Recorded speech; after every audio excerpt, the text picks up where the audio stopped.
merci pour ce moment, merci pour ta parole, merci pour le cœur que tu disposes. Merci parce que Seigneur, ce matin, tu permets ce temps encore pour glorifier ton nom. Que tous ceux qui ne confessent pas ton nom se taisent et que Seigneur, tu prennes la première place dans nos vies, dans nos cœurs, afin que Seigneur, chacun retourne notre Dieu béni et exaucé au nom de Jésus. Merci parce que c'est fait, parce que toute chose est sous ton contrôle au nom de Jésus. Amen. Alléluia. Que Dieu bénisse. Je vous salue au nom de Jésus. Je pense que c'est la première fois de venir intervenir ici. C'est la première fois. C'est vrai que quelques personnes me connaissent, mais c'est la première fois. Amen. Amen. Comme on est pris par le temps et le temps en train de courir, on va courir aussi avec le temps. Alléluia. Amen. Et ce matin, on va traiter un petit thème. Et là, on va prendre aussi le temps pour prier et faire un effort pour qu'on puisse finir un peu tôt le message pour prier. Et on va parler de... Le thème, c'est les sorties des prisons spirituelles. Amen. Sortie des prisons spirituelles. Voilà. Donc, c'est ce thème-là qu'on va développer. Certainement, peut-être, à cause du temps, peut-être je ne vais pas terminer le thème, mais peut-être si on aura, je vais donner l'essentiel et puis on va prier.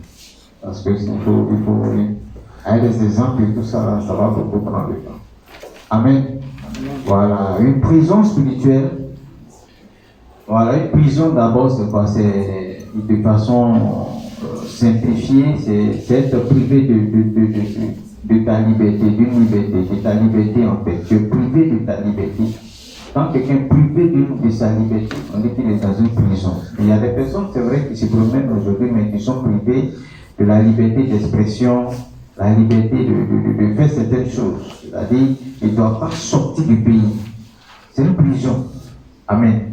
Voilà. Ou bien tu n'as pas droit à la parole, ou bien il y a des choses que tu ne dois plus dire. C'est vrai, tu es libre, tu sors, tu te promènes, mais tu es dans une prison. C'est une prison en fait. Voilà, donc c'est d'être privé de ta liberté. Et quand on parle d'une prison spirituelle, tu es aussi privé de ta liberté spirituelle. Spirituellement parlant, il y a des droits, il y a des choses que tu dois avoir et que l'ennemi va te priver de cela. C'est-à-dire qu'il t'empêche d'entrer, de les posséder. Et à partir de ce moment, on dit que tu es dans une prison spirituelle. Alléluia. Et pour introduire mon message, je vais donner l'exemple du témoignage d'une dame. Voilà, un exemple de cette dame-là que je suis en train de suivre actuellement. Cette dame en question, elle était mariée à un monsieur. Ils ont vécu, au début de leur mariage, c'était vraiment difficile. Financièrement parlant, c'était vraiment compliqué. Et arrivé à un certain moment de leur vie conjugale, Dieu va leur faire grâce et les portes ont commencé à s'ouvrir. Monsieur, en tout cas, les choses ont commencé à se décanter. Et c'était vraiment bien parti. Et au moment où elle va dire, enfin, on va s'asseoir, on va manger, on va faire des choses, on va réaliser nos projets. Voici un événement qui va se produire dans la vie de cette dame. Le mari en question est parti, elle travaillait quelque part dans une entreprise funèbre. Et il allait en mission. On les a envoyés à Ara pour une mission. Et quand ils sont partis, le véhicule de travail qu'ils ont pris, c'était une personnelle, une Mercedes blanche. Et ils sont partis là-bas. Et là-bas, quand ils ont fini l'opération, leur mission, ils revenaient et les gendarmes sont venus les arrêter en route. Pourquoi? Parce qu'à la veille de leur arrivée, il y avait, comment on appelle ça, des voleurs qui sont allés dans cette localité-là avec une Mercedes blanche. Et ils ont fait des dégâts. Donc, ils se sont échappés. Donc, la gendarmerie a alerté la population pour dire, si vous voyez un véhicule, une Mercedes blanche, alors à l'été, nous, on va mettre la main sur ces malfrats.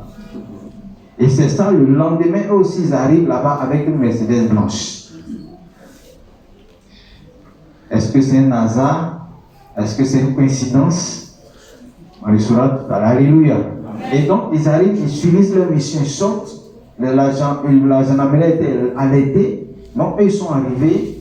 Et quand la gendarmerie est arrivée, la gendarmerie a demandé à ceux qui descendent. Bon, comme ils ne se reprochaient rien, donc ils se sont arrêtés. Donc, la gendarmerie les a dit de sortir.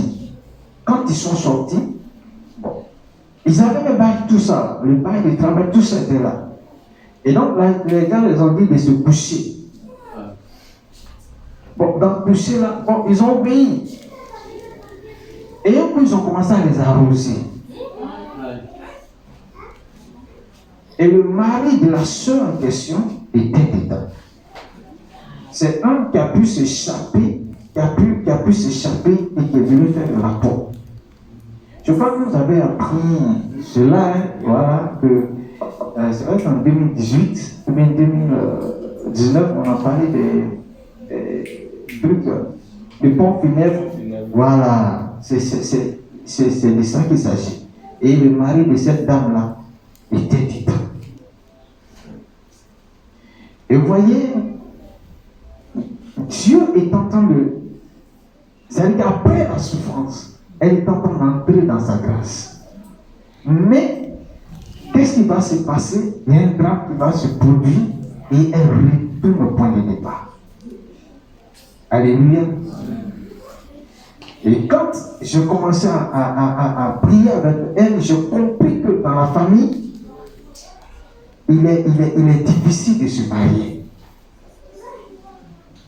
Donc, c'était comme une réclamation depuis la famille. Amen. Amen. Une réclamation depuis la famille. Et puisque elle s'est mariée, alors il faut la bloquer, il faut la ramener au point de départ pour lui dire que non, tu n'as pas le droit de te marier. Alléluia. Amen. Alléluia. Amen. Donc, voilà un peu ce qui se passe concernant les prisons spirituelles. Quand tu n'es pas libéré, c'est vrai, tu es à l'église, tu pries, tu cherches Dieu, tu vas, voilà, on fait ce qu'on peut faire, mais quand il y a certaines choses qui ne sont pas détruites dans notre vie, l'ennemi va s'appuyer sur ces choses-là pour pouvoir nous atteindre, nous bloquer.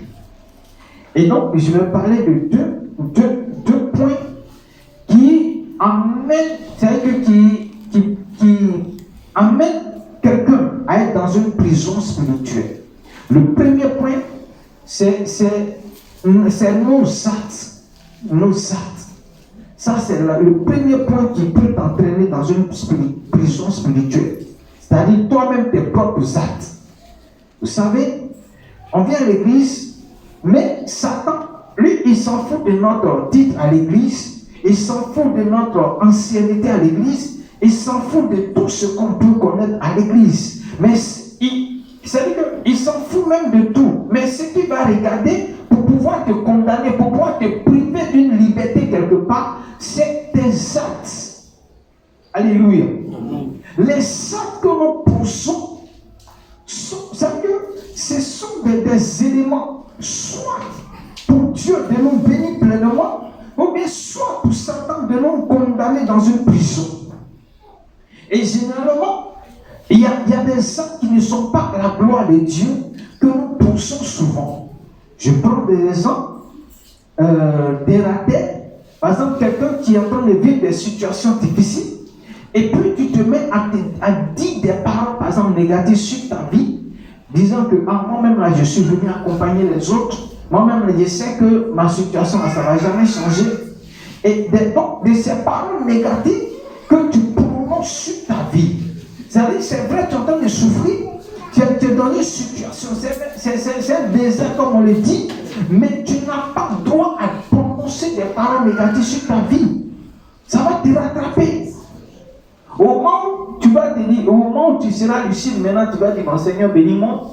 La bénédiction, certes, va venir, mais ça ne va pas arriver à ton niveau, parce que tout simplement, ton geôlier a déjà récupéré cela. C'est-à-dire, celui qui t'a mis dans la prison, il a gardé ça.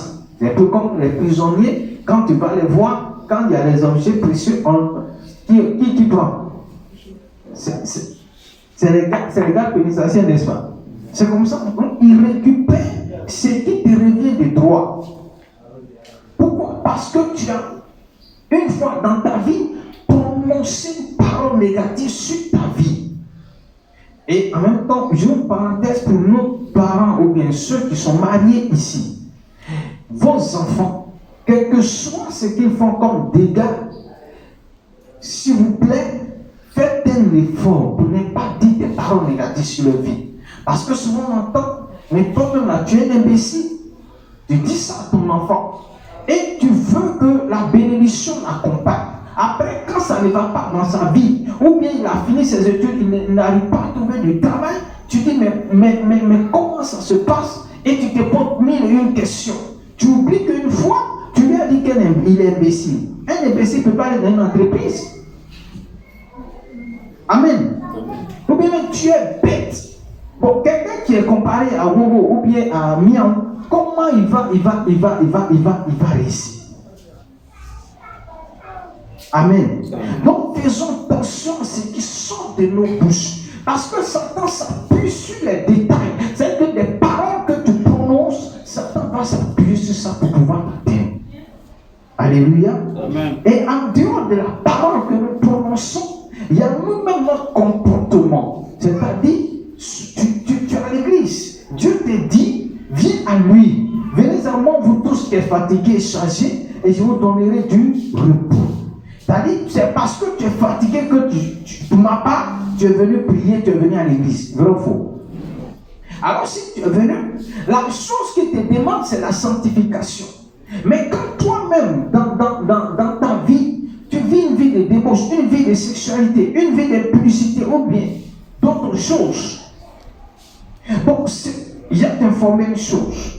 Quand tu vas coucher avec quelqu'un, quand tu as des rapports sexuels avec quelqu'un, non, c'est que hors mariage, qu'est-ce que Satan fait? Il récupère vos sémences.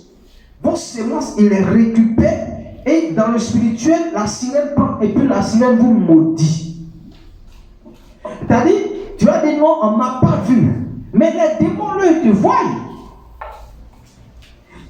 Le spirituel te voit. Donc ta sémence là, il récupère ça. Tu as dit non, je me suis nettoyé. Spirituellement, ils ont récupéré ta sémence. Et cette sémence, ils vont aller travailler avec ça. Ils vont aller maudire ta vie avec. Et donc, finalement, tu seras, c'est vrai, tu viens à l'église, tu viens prier le Seigneur, tu viens danser à la gloire de Dieu, mais quelque part, il y a une prison dans laquelle on t'a mis. Alléluia. Amen. Donc faites très attention aux actes que tu poses, que nous posons. Faisons très attention. Parce que Satan va s'appuyer sur ça pour pouvoir agir. Alors si tu es dans ce péché, la sexualité, la fornication, et tout ce qu'on peut connaître, il faut vraiment prendre le temps pour te repentir et arrêter. Et non seulement te repentir, mais cherche à te faire aider pour annuler cette malédiction. Parce que ce que tu ne sais pas, c'est vrai, tu peux venir me dire, j'ai fait ça, mais spirituellement, il y a ce qui se passe, c'est-à-dire, il y a comme tu es lié à partir de ce temps-là à quelqu'un, à la personne avec qui tu as couché, ou bien avec qui tu as flirté. Donc, il y a comme quelque chose qui vous lie. Il faut que ça soit brisé spirituellement pour que ton âme soit restaurée totalement. Alléluia. Amen. Alléluia. Amen. Alléluia. Amen. Est-ce que je peux avancer? Amen. Voilà. Que Dieu nous bénisse. Amen. Que Dieu nous bénisse. Amen. Donc, comprenons une chose. Il y a les actes que nous posons, il y a tellement d'actes. Tellement d'actes. Souvent, nos autorités spirituelles, il n'y a pas de respect.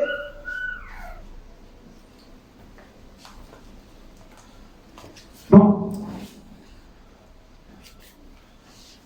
pour nous les jeunes, les parents, on ne les respecte pas.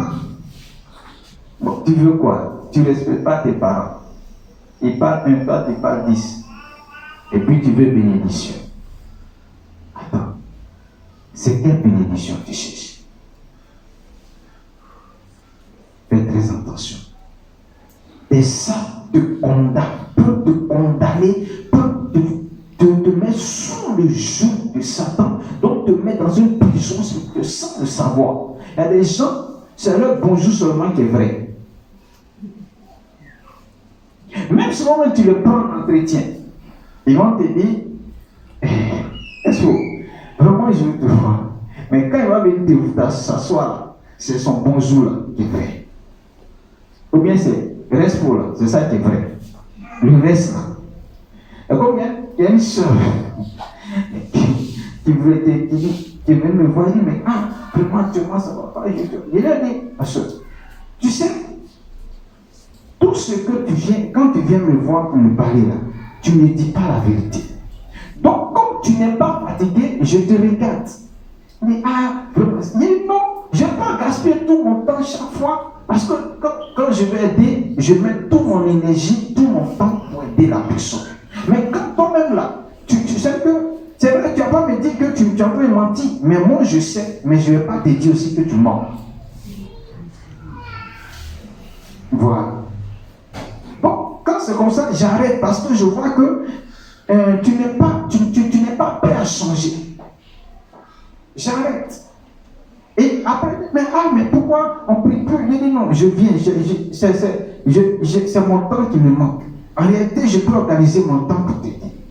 Mais je ne le fais pas parce que tu n'es pas prêt, tu n'es pas prête. Souvent, il y a des choses, moi je préfère, je n'ai pas dit ce que quelqu'un est faux, je te coûte. Voilà. Et puis, je prie. Mais après, quand je vois que je me dis que peut-être comme c'est les premiers contacts, tu n'es pas trop chose. Mais quand c'est de façon répétée, j'arrête de prier toi. Alléluia. Donc faisons attention à nos actes que nous posons, parce que ça peut nous pousser, ça peut nous rattraper. Comme on le dit, le mensonge là, c'est rapide. Mais la vérité là, c'est vrai, elle est lente, mais c'est sûr, ça va arriver. Que ça va rattraper ton mensonge.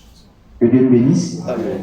Que Dieu bénisse. Amen. Donc, il y a tellement d'actes que je veux passer comme vraiment le temps en train de courir. Voilà, il y a tellement d'actes. Voilà, si c'était un temps un peu vraiment chose, on allait vraiment rentrer dans beaucoup de détails. Mais je pense que l'essentiel est tombé. Alléluia. Amen. Que Dieu bénisse. Voilà. Et le deuxième point, c'est les actes concernant nos parents, nos familles, qui peuvent nous entraîner dans une prison spirituelle. Le premier point, je parlais des actes non concernants. Amen. Et donc, le deuxième point, c'est les actes concernant nos parents, nos familles, c'est-à-dire nos grands-parents. Vous savez, avant, nos parents n'étaient pas chrétiens, nos grands-parents n'étaient pas chrétiens. Ils ont eu à faire beaucoup de choses dans le passé. Même pour certains, juste à leurs parents. C'est-à-dire papa, maman. Mais la plupart du temps, c'est les grands-pères, les grands-parents, ou bien les arrière-grands-parents. Ils ont eu à poser des actions qui aujourd'hui nous condamnent. C'est-à-dire que ça nous prive de nos libertés dans certains domaines. C'est vrai, tu peux, quand tu viens à l'église, je disais quelque part que quand il y a quelqu'un qui dit non, moi, il y a des choses, ça me concerne, la délivrance. Dieu a déjà payé le prix, c'est fini pour moi. Il dit ok, Dieu a déjà payé le prix, Jésus a déjà tout payé. Et puis même leur raisonnement, c'est quoi? C'est-à-dire qu'ils disent que ce fameux verset-là,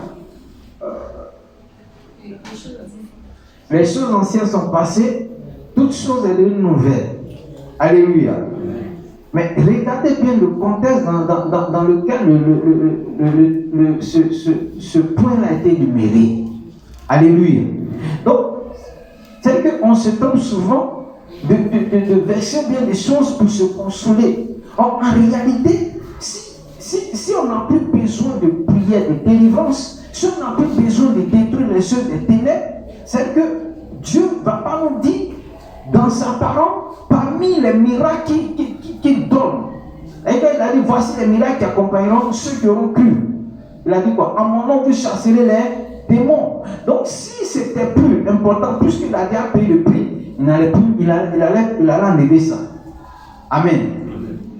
Voilà. Et puis aussi, il n'allait pas nous dire, prier sans cesse. C'est-à-dire que si tout est déjà accompli, comme tu le dis, c'est-à-dire qu'il n'allait pas te dire, prier sans cesse, puis se connaître toi. C'est-à-dire qu'il n'a même pas besoin de parler, connaître toi ton besoin. Vrai ou faux? Il connaît tous nos besoins. Même quand avant même de bailler, même il sait que tu vas bailler. Il sait que tu allais dormir à telle heure. Il sait que demain là, voici où tu vas passer. Lui connaît déjà, tout est déjà tracé. Donc il n'allait pas te dire encore prier sans cesse. Donc c'est pour dire qu'il faut qu'on comprenne cela et puis on prenne le temps aussi d'analyser souvent nos vies pour pouvoir mieux avancer avec le Seigneur. Alléluia. Donc les actes que nos parents posaient, vous savez, nos parents dans l'ignorance, ils sont allés vers des objets, ou bien vers la nature. Ça peut être l'eau, ça peut être une forêt, ça peut être une montagne. D'autres même, c'est, comment on appelle ça? Les représentations taillées là. Les statues. Voilà. Et toutes ces choses-là, ils le font, ils l'ont fait dans le but de se protéger. Parce qu'avant, bon, le chrétien n'était pas développé. Donc, qu'est-ce qu'il fallait faire? Il faut se protéger contre. Parce qu'avant, les gens se limaient. Ils se limaient. Donc, il faut se protéger. Et pour se protéger, les gens voyageaient, ils partaient loin pour aller chercher des médicaments, pour aller faire des fétiches, pour pouvoir se protéger. Mais en même temps qu'ils le faisaient, le problème, c'est qu'ils étaient en train de faire des alliances avec ces démons. Or, en faisant alliance avec ces démons, ils étaient en train de nous vendre à ces démons. Parce que quand nos parents partaient adorer, ils aimaient dire, il faut nous protéger, il faut protéger nos enfants. Ou bien il faut nous bénir, il faut bénir nos enfants. Alors quand on regarde dans Exode 20, le verset 3 à 5, la Bible nous dit, tu ne dois pas te prosterner devant un autre Dieu en dehors de moi, l'Éternel. Amen. Exode 20, le verset 3 à 5. Voire même, après parler, même aller à 6 pour parler de la bénédiction après. Alléluia. Voilà. Donc, Dieu dit, tu ne dois pas te prosterner. Et celui qui va le faire, qui va adorer quelque chose, donc en dehors de lui, l'Éternel, il sera non seulement lui maudit, mais sa descendance sera maudite depuis la 3e jusqu'à la 4e génération. C'est-à-dire que la malédiction va aller jusqu'à la 4e génération. Or, je t'informe qu'une génération, pour ne pas lui, fait 100 ans. 100 ans. Donc, si ton arrière-grand-père a fait, ou bien ton grand-père a pratiqué des choses, des adorations, c'est-à-dire, lui n'en est pas, peut-être même, il est mort maintenant, peut-être ça a dépassé 100 ans, mais il y a encore 300 ans devant toi. Alléluia. Donc ça dit que tu es dans ce combat-là. Amen. Amen. Amen. Voilà. Donc il y a beaucoup pour avoir, par exemple, la richesse. Ils sont allés faire des pratiques pour pouvoir avoir la richesse. Donc pour avoir les enfants, ils sont allés faire des pratiques pour avoir des enfants. Et ces enfants, non seulement ils ont eu des enfants, mais ces enfants sont directement dédiés, sont des sirènes en miniature. C'est-à-dire, elles sont, si c'est des filles, elles sont devenues des agents de la sirène sans le savoir. Parce que généralement, quand on fait la délivrance de ces personnes, les démons disent que ces personnes-là, c'est-à-dire que ces filles-là, elles sont leurs filles. Elles sont là en mission. Oui. Elles sont là en mission. Donc, elle ne peut pas sortir, elle ne peut pas la libérer comme ça. Et donc, ces gens de personnes-là, leur combat n'est pas aussi facile comme les autres. Donc, chacun a son combat, chacun a son histoire, chacun a une famille. Et je vais vous rappeler aussi que chaque famille a une histoire avec le monde spirituel. Chaque famille, notez ça très bien, chaque famille a une histoire avec le monde spirituel. C'est-à-dire qu'avec une divinité, soit avec Dieu ou bien soit avec les démons. Et chaque famille chaque famille aussi a un fondement d'une alliance. C'est-à-dire, il y a une alliance qui est rattachée à chaque famille. Alléluia. Il y a une alliance qui nous rattache. Donc, dans nos familles respectives, il y a une alliance la famille est fondée sur une alliance qui existe déjà, qui a été déposée par quelqu'un, c'est-à-dire qui a été faite par quelqu'un avant que cette personne ne meure. Donc, il y a une alliance qui existe, qui est là, et nous sommes nés dans cette alliance-là. C'est-à-dire que tu es né déjà, il y a une alliance qui te tient. Et cette alliance-là, ce n'est pas pour dire, bon, tout est accompli, que ça va finir. Non, c'est de les briser. Si tu n'as pas brisé, cette alliance va te rattraper. Voilà pourquoi on peut constater, souvent même des personnes mariées à l'église. Je parle de la mission qui se frappent bien. Pourtant, ils sont bien mariés à l'église. Ce n'est pas des païens. Ils se chicotent même. Et puis c'est les païens qui viennent les séparer. Alléluia. Or, si c'est parce que la personne est en prison spirituelle, bien elles sont dans une prison, les deux sont dans une prison spirituelle sans le savoir. Et on me parlait d'une dame comme ça, là à l'intérieur du pays. Ça m'a fait mal, mais en même temps c'est la réalité. On dit quand elle porte son mari, une sœur en Christ, elle le frappe même jusqu'à demain matin. Aux évolutions. Mais quand tu la vois, elle est petite de forme, petite de taille, son mari est caillard comme ça.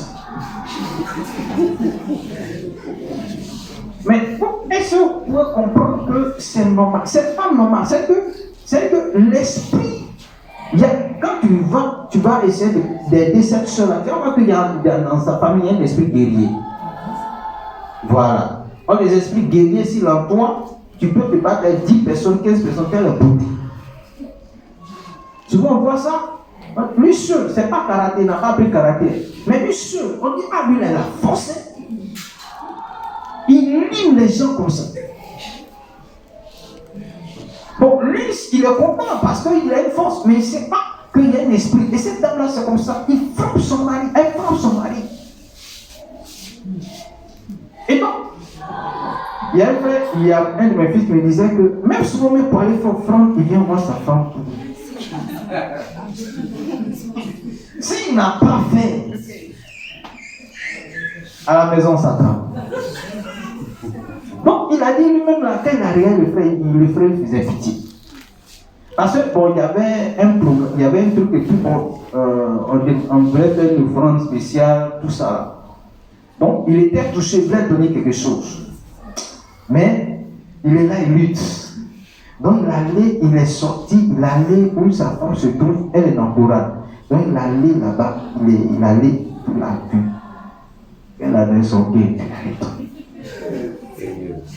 Ça existe. C'est pour vous dire que les prisons spirituelles, ce sont des réalités. Alléluia. Alléluia. Alléluia. Voilà. Et donc, tout ce qui se passe, comme je l'ai dit, chaque personne, nous qui sommes là, nous avons une histoire avec l'alliance que nos parents tissent. Parce que nous sommes sortis d'une famille qui a une alliance. Et donc, c'est comme si nous avons une alliance avec un esprit. Alors, cette alliance-là doit être brisée. Alléluia. Amen. Que Dieu bénisse. Amen. Donc, je vais rapidement donner quelques signes qui montrent que quelqu'un est dans une prison spirituelle. Et puis, on va prier. Voilà. Comme je l'ai dit, c'est beaucoup long. Mais je suis en train de donner des résumés. Mais je pense que vous saisissez quelque chose. Amen. Amen. Voilà. L'un des signes qui montre que tu es dans une prison spirituelle,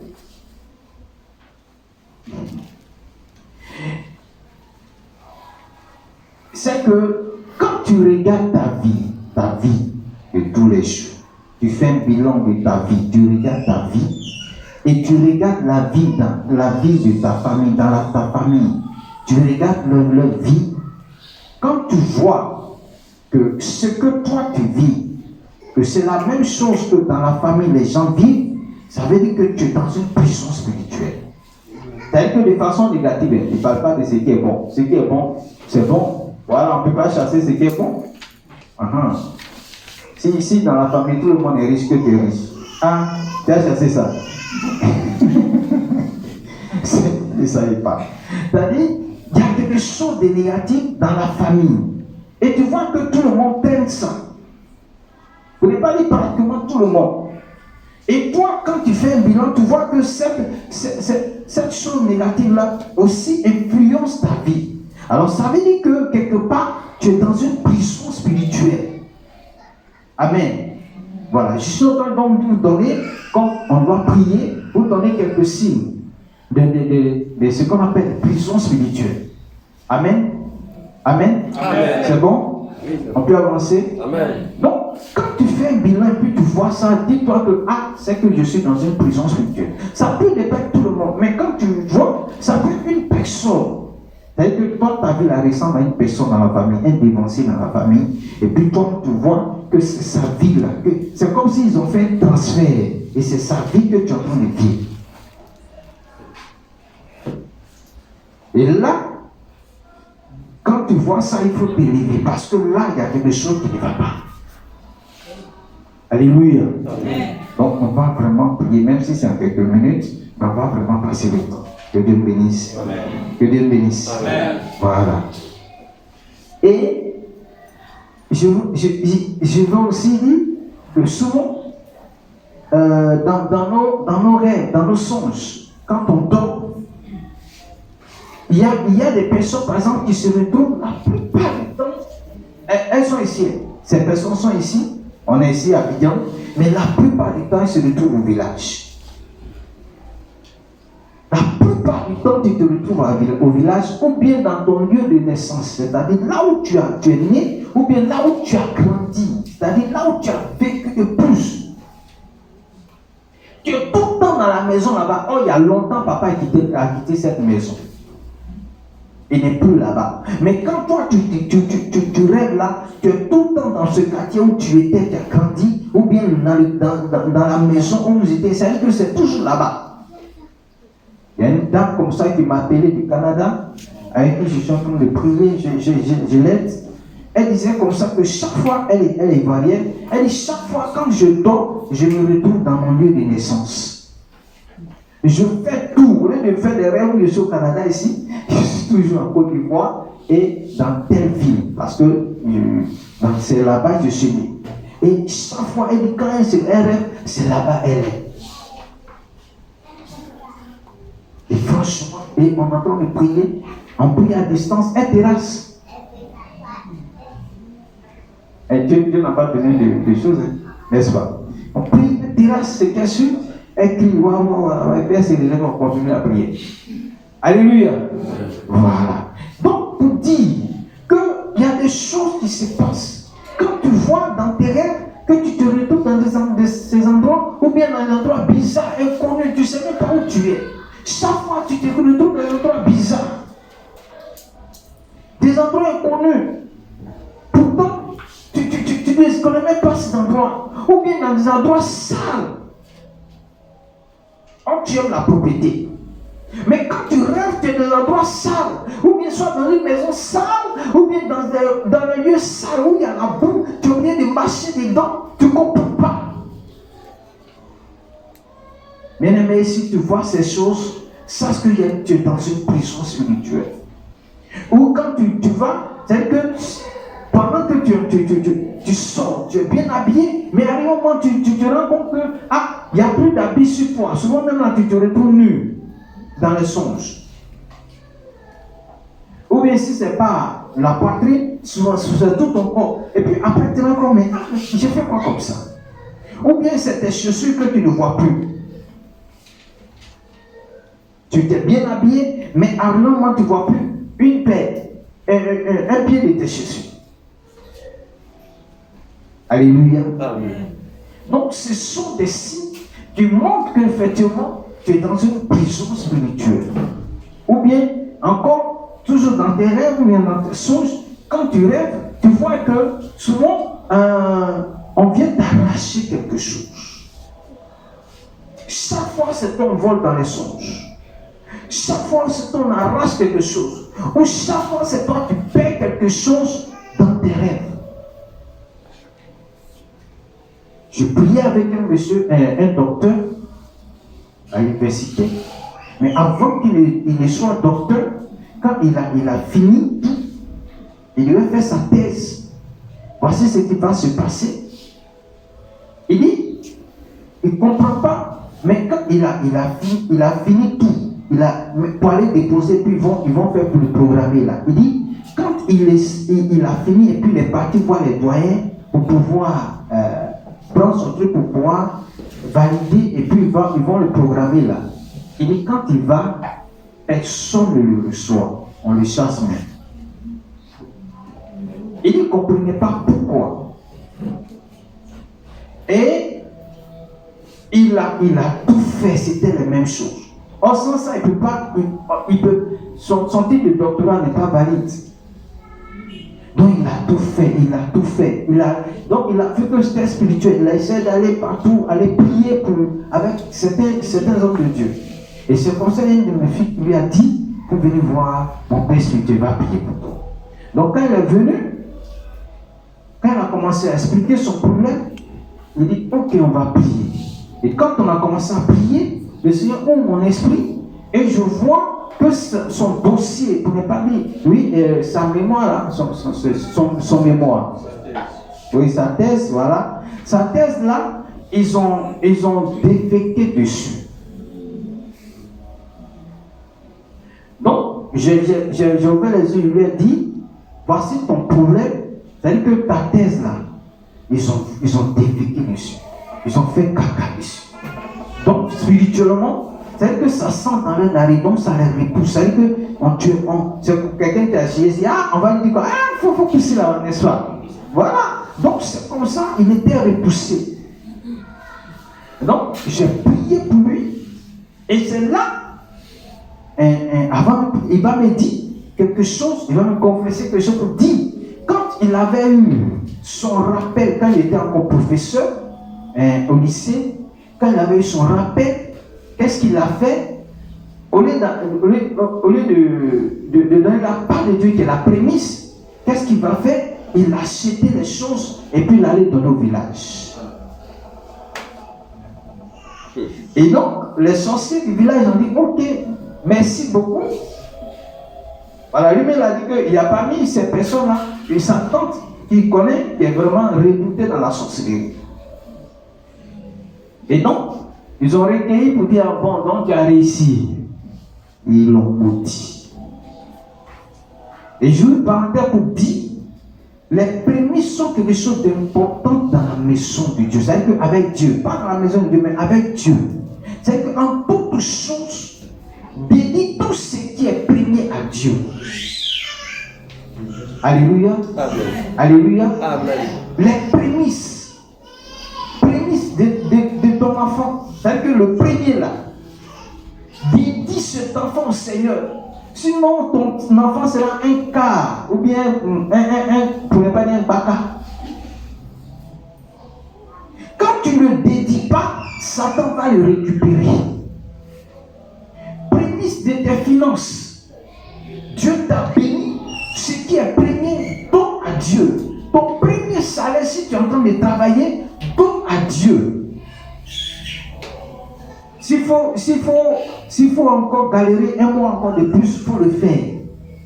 Les prémices, si tu dans le commerce par exemple, les prémices de ton commerce, il faut donner à Dieu. Ou bien dans les affaires, les prémices, donne ça à Dieu. Ça va t'aider. Alléluia.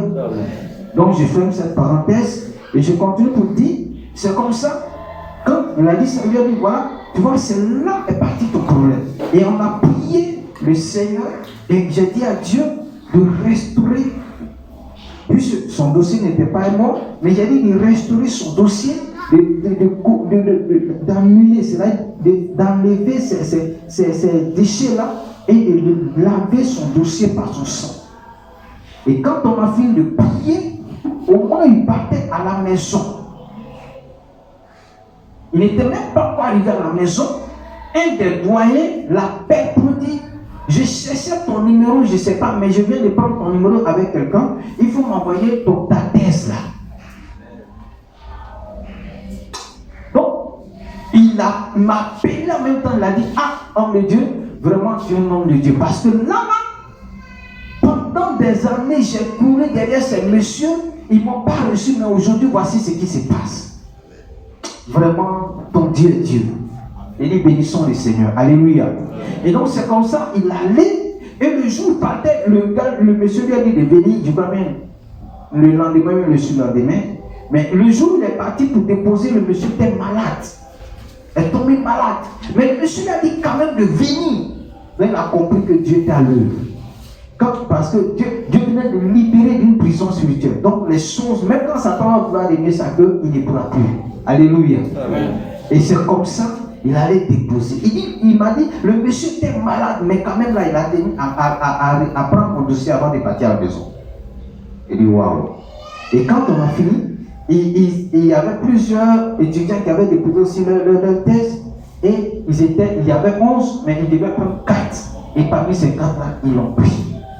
Et il a fait valider sa thèse. Alléluia. Amen. Donc c'est pour dire que quand il y a des choses qui sont en toi, c'est-à-dire à cause des alliances des familles, à cause des actes que nos parents posaient, Satan peut agir, ou bien toi-même par ignorance tu peux poser cette acte, Satan va s'appuyer sur ça pour te mettre dans une prison. Lui, c'est la mauvaise manière de donner qui a fait qu'il s'est retrouvé dans cet état. Alléluia. Voilà. Donc, vous voyez un peu qu'il y a beaucoup de choses que Satan a fait. Donc, quand tu vois un peu toutes ces choses dans ton rêve, il faut vraiment prendre le temps pour prier.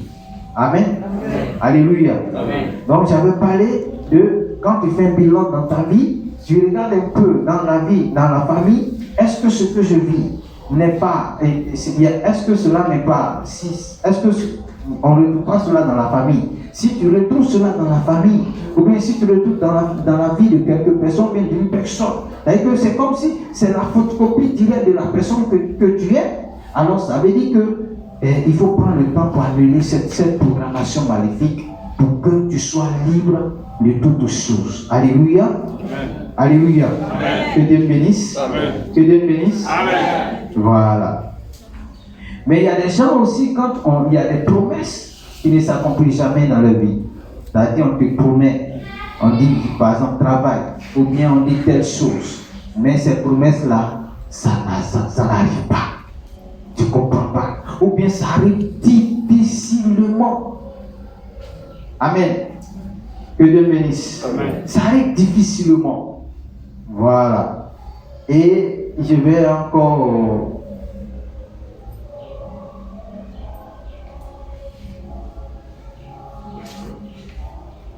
Une autre chose, c'est-à-dire, quand tu as une bonne nouvelle, ça fait partie aussi des promesses, c'est-à-dire tu as une bonne nouvelle, il y a une bonne nouvelle qui doit arriver dans ta vie, on t'annonce une bonne nouvelle, il y a telle chose, mais à un moment tu vois que cette bonne nouvelle est en train de prendre autre tenue, cette bonne nouvelle est en train de devenir une mauvaise nouvelle, c'est-à-dire ça tarde à arriver. Il y a un monsieur comme ça qui disait qu'il ne comprend pas sa vie, mais chaque fois, parce que lui il cherchait du travail, un jeune, il cherchait du travail. Mais son CV est vraiment propre. Mais quand il dépose son CV, on l'appelle, mais quand on finit de l'appeler et qu'il doit aller au rendez-vous, il y a des événements qui arrivent, il ne comprend pas. Quels sont ces événements? Il dit, une fois, il avait été appelé par une entreprise pour travailler et il s'est apprêté pour partir. Et arrivé quelque part, il voit que il tombe dans un embouteillage, pas possible. Et je prends un exemple, je ne sais pas à quelle heure on vient donner rendez-vous, mais je prends un exemple 10 heures. L'embouteillage a pris tellement de de temps qu'il est arrivé là-bas vers 13h14. Donc le temps il va arriver, on lui a dit mon ami, ce n'est plus la peine, tu n'es plus intéressé. Parce que si tu étais intéressé, tu allais venir à l'heure. Amen. Parce que si tu as commencé comme ça, c'est pour toujours nous foutre la merde avec ton retard. Tu vas expliquer quoi et puis ils vont comprendre. Tu as dit embouteillage, mais ils vont te dire, il faut te réveiller tôt. Bravo. Voilà. Donc il s'est levé tôt. Mais quand il y a une réclamation sur toi, Satan va s'arranger à accomplir ce qu'il a accompli. Et donc, c'est comme ça, ça s'est passé et finalement, il n'a pas eu ce job. Il va encore dans notre entreprise. Et là, c'était la même chose. Là, c'était cette fois-ci derrière le Koumassi, Makori, le groupe là-bas. Donc, là, en ce moment, il n'avait pas encore fait le troisième point. Il s'est dit, bon, cette fois-ci, il va se lever tôt. Malgré qu'il s'est levé tôt, ce jour-là, il ne sait pas ce qui s'est passé, mais il dit, c'est lui-même qui disait qu'au niveau du pont de Gaulle, ce côté-là, vers le stade, c'est de Gaulle.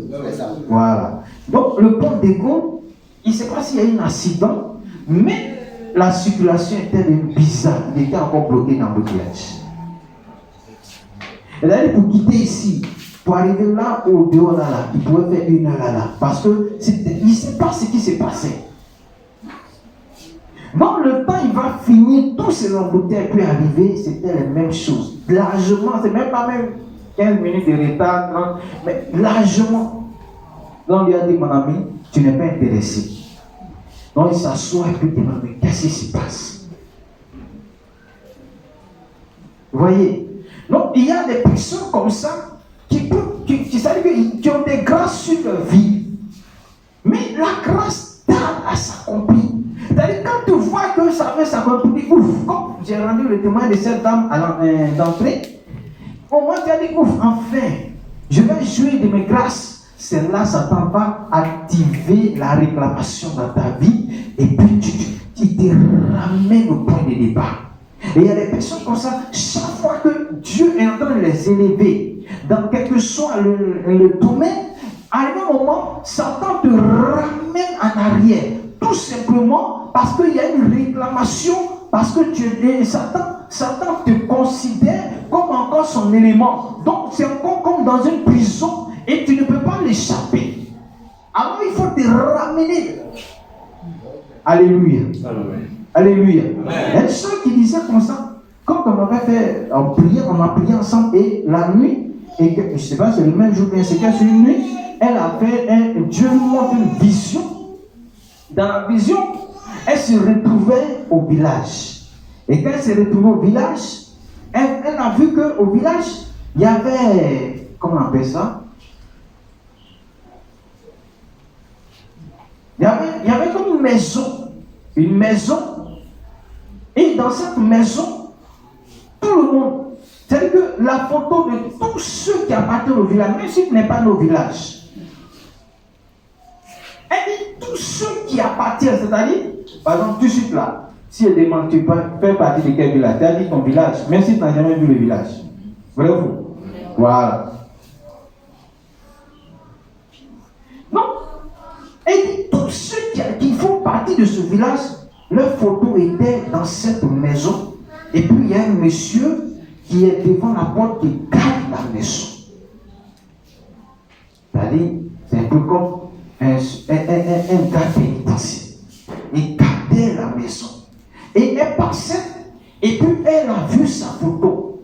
Nous sommes en train de faire sa délivrance. Donc, spirituellement, Dieu lui montrait qu'effectivement, il est en train de la délivrer. Donc, elle a vu sa photo. Elle a dit, mais c'est pas ma photo qui est là-bas. Et elle a levé le monsieur, elle a poussé, et elle a récupéré sa photo. Il n'a pas pu lui dire non. Parce que qu'on brise des liens spirituellement, ça agit. Même si tu ne vois pas, elle se dit, mais on a pris pour ne pas terrasser. C'est pas parce que tu n'es pas terrassé que tu n'es pas délivré. Alléluia. Voilà. Parce que ça fatigue souvent les gens.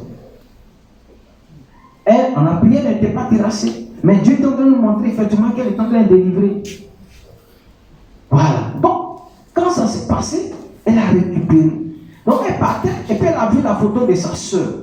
Et elle voulait venir prendre. Le monsieur a dit, tu n'as pas le droit de toucher à sa photo. Oui, parce que c'est spirituel en fait. Amen. Amen. Spirituellement, quand quelque chose n'a pas encore été brisé dans ta vie, tu ne peux pas avoir accès à ce qui t'appartient. Donc, comme sa soeur n'avait pas encore reçu cette délivrance, elle n'avait pas le droit. Donc, il a dit, prends pour toi, puis va, mais celle-là, elle est ici. Et après, quand j'ai causé, en profondeur, elle m'a dit que dans ce village-là, pour pouvoir bâtir ce village, ils étaient obligés de sacrifier une jeune fille vierge. Donc, il y a beaucoup de choses qui se passent. Alléluia. Amen. Que Dieu le bénisse. Vraiment, le temps court. Je vais m'arrêter. J'ai beaucoup à dire, mais là quand je regarde mon temps, le temps est en train de courir, il faut qu'on prie un peu. Amen. Amen. Amen. Amen. Donc, peut-être on va programmer ça pour un temps avec nos pasteurs. Voilà, qui gèrent ici. Voilà, ce sont les pasteurs, ceux qui gèrent l'église sont les pasteurs. Avant, on disait pasteur. Après, on a mis assistant, parce que là, ça faisait trop de confusion. Sinon, au début, on disait pasteur. Alléluia. Amen. Voilà. Donc là, on va encore plus détailler beaucoup de choses. Mais comprendre une chose, qu'il y a beaucoup de choses que l'ennemi exploite dans nos vies. Donc faisons vraiment attention à ce qui se passe dans nos vies et à nos actes. Et puis prenons le temps de faire un bilan par rapport à nos familles. Cherche, même si tu n'as pas d'informations, dès maintenant, cherche à avoir les informations. Et je vais te dire une dernière chose. Si par exemple tu portes le nom de quelqu'un, même si son nom n'est pas inscrit sur ton extrait, et qu'on dit que c'est ton homonyme, alors il faut prendre le temps pour mener un combat. C'est vrai, il a un bon côté, mais il a aussi un mauvais côté. Alléluia. Or, quand tu es homonyme de quelqu'un, ça veut dire qu'il y a un transfert de la vie de la personne dans ta vie. Amen. Amen. Donc on dit homo, donc vous êtes un. Donc ce que la personne est, c'est ce que tu seras. C'est vrai. Une partie, tu seras toi-même, mais une partie, tu seras lui. Ça veut dire quoi? Il y a des choses qui sont en lui qu'on va retrouver en toi. La preuve, quand souvent tu vas, quand tu es homonyme de quelqu'un, il y a des choses, soit si ta manière de parler ou bien ta manière de faire, on dit, ah, tu fais comme ton homo, bravo. Viens de entendre ça. Voilà. Ah, ta manière de parler là, c'est comme ton homonyme. Ta manière de faire, c'est comme ton homonyme. Ta manière de... Bon, en tout cas, ils vont dire quelque chose qui, depuis là-bas, agit sur toi. Pourquoi? Parce que vous êtes un. C'est-à-dire que quand tu donnes le nom de quelqu'un pour dire, tu représentes cette personne, tu es cette personne, parce que normalement c'est ce que ça veut dire. Quand tu dis tu t'appelles tant, c'est que tu es cette personne bis. C'est ça. Et comme tu es cette personne bis, effectivement tu as envie que la personne bis de façon bis. Voilà, tout est bis. Voilà. Donc, il faut, c'est que là, en ce moment, il faut prendre le temps pour te détacher. Parce que souvent, il y a un moi, c'est vrai, c'est mon homonyme, mais je ne porte pas son nom sur mes extraits. Mais si tu ne sais pas sur ton extrait, spirituellement, le monde s'en fout du papier qu'il a là, Le monde spirituel ne s'en fout de ça. C'est spirituellement là. Et ça, il sait une chose, que du moment où ton père ou ta mère a prononcé pour dire ton homonyme de temps, c'est fini. Tu es spirituellement et ils appuient sur ça pour agir. Amen. Amen. Voilà. Papier là, ça c'est les détails. Ça se passe spirituellement. Que Dieu nous bénisse. Amen. Donc on va prier.